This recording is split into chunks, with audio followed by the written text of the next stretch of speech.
Вот так вы избавитесь от кашля раз и навсегда. Кашель уйдет, и больше никогда вы не будете кашлять. Нужно взять полстакана горячей воды, налить лучше из чайника и всего лишь простой лавровый лист.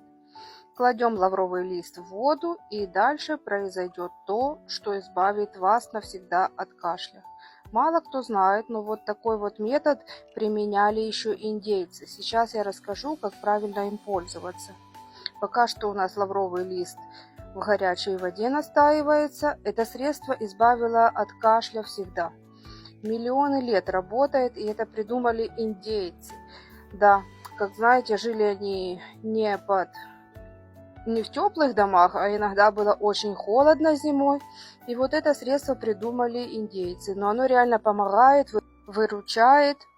Сама узнала буквально недавно, и один раз как сделала, и кашель ушел навсегда. Смотрите, лавровый лист в кипятке у нас растворяется и отдает полезные эфирные масла.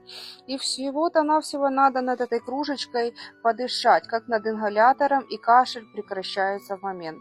Сохраняйте этот метод, у меня тысячи полезных советов.